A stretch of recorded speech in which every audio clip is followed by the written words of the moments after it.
Hi, my name is Jessica Inderlin, and this is my video question application for the Rural School Leadership Academy.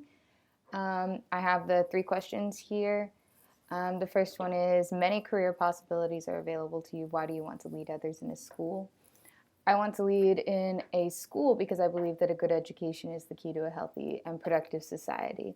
Not everyone in our society gets that chance, and as a result, I think our whole society suffers. Unfortunately, our society doesn't always offer optimum public school educations, and I've witnessed that through Teach for America as a core member in a couple of different locations.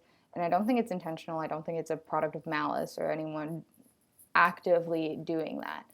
I think there is some neglect. I think there's a lot of blame placed on money and resources. And it's partially true, but a lot of those problems have to do with a lack of good leaders. There's not always someone who has a good education behind them who gets put in the spot of leader. There's a lot of leaders who don't know that they can step up and become that leader, and instead they just kind of sit back and keep running their classroom or their counselor job, or when they could step up, not even as a principal, just as a leader who's still a counselor or a teacher, and really help improve that situation. We've got a lot of good leaders, but I think they also need a lot of collaboration. If we want these good schools, this needs to have a standard set of rules, basically, or standards that we can follow to have those good schools. The problem is we have to avoid that whole one size fits all because it's failed several districts in several states before. So there's a very fine line to balance with that, but I think it can work if a bunch of people work together who are already in this system and already know what they're doing, leaders who have experience in this, not someone who's over in a government office necessarily. I think they try really hard, but I don't think they know as much as the people who are on the ground.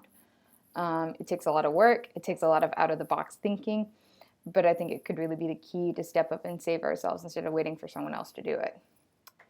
I've spent a lot of my life developing my leadership skills, and 95% of those skills were through programs in my education system. I was in private school and a very good college. It gave me a lot of opportunities to learn about inclusiveness, equality, fairness, justice, productivity, efficiency, thoughtfulness, all these qualities that I think are really important to be a good leader. And I'm really glad I've got them.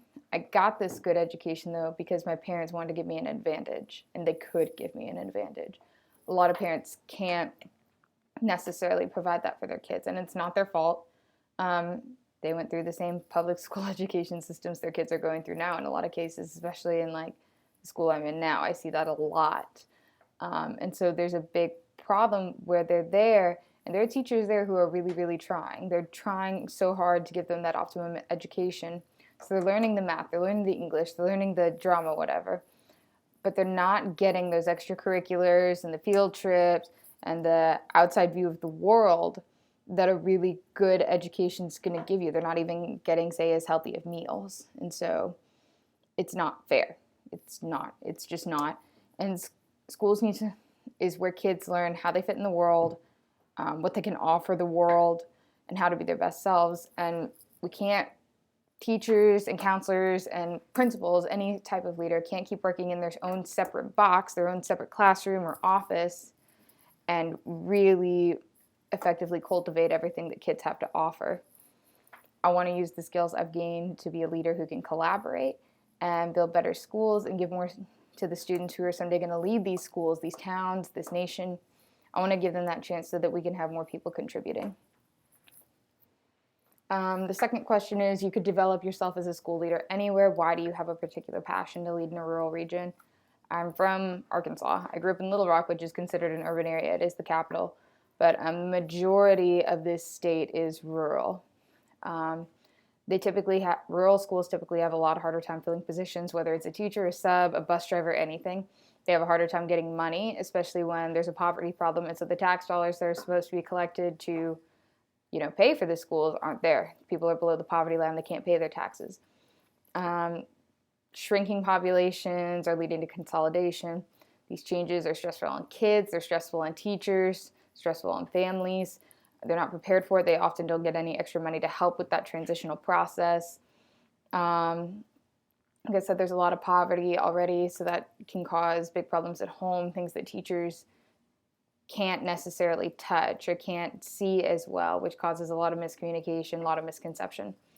The towns shrink, and when that happens, so does the number of potential new teachers and administrators. Most new teachers are young and fresh out of college. Not all of them, but most of them.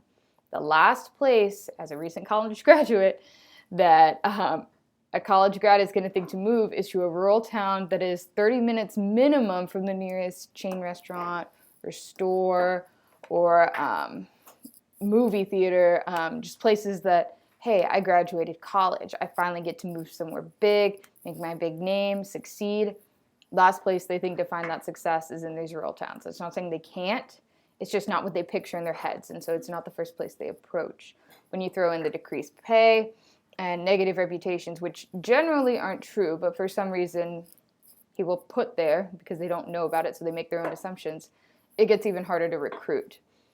All this being said, the kids are still there, though, and they still need the good leaders, and they're still intelligent and they're capable, but they can't culture their own potential without leaders and without resources, and you can't get any of that without people actually working in the schools.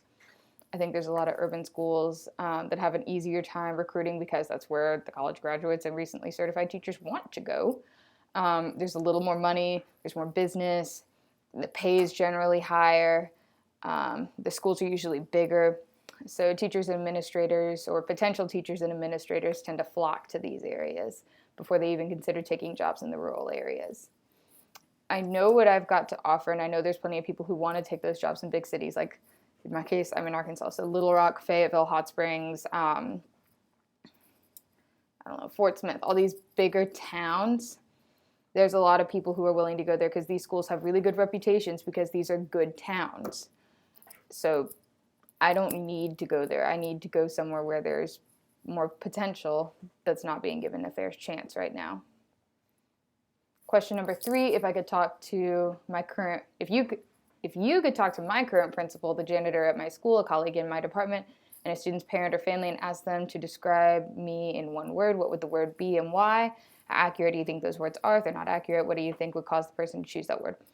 So I don't know if it's one word, so I'm just going to hyphenate it and make it one word. I hope that's acceptable. But action-oriented is the one I always try to lead with and the one that I get a lot of feedback on. Every plan I make, I try to make it tangible and something I can do. I think you have to have conversation, you have to have planning, write stuff down, whole 9 yards. And that's undeniably necessary. But a lot of the time I think that conversation, especially at the higher levels, like especially the government levels, can cause a lot of red tape.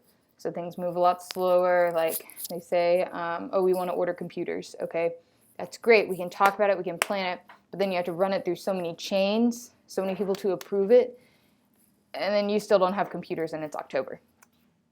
I like plans that are quick and efficient. I like it when they still have those exceptional solutions, like above exceptional, exceeding expectations.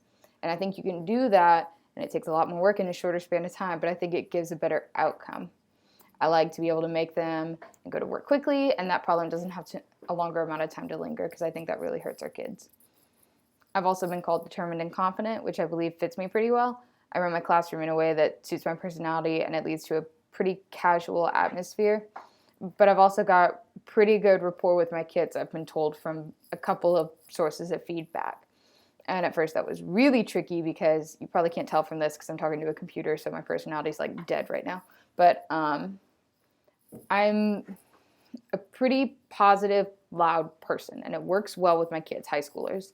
But it was tricky because they took it as, oh, she's loud and fun. She's not going to make us actually do anything. So that's where it got complicated, kind of making it stricter and no nonsense. But that's where the determination really came in and the confidence to say, no, we can still do this, but we have to get our work done. So it was a long process. And I mean, most of that was mostly just figuring out what worked best for my kids as I got to know them. So there was a lot of adaptability, a lot of flexibility that came into that.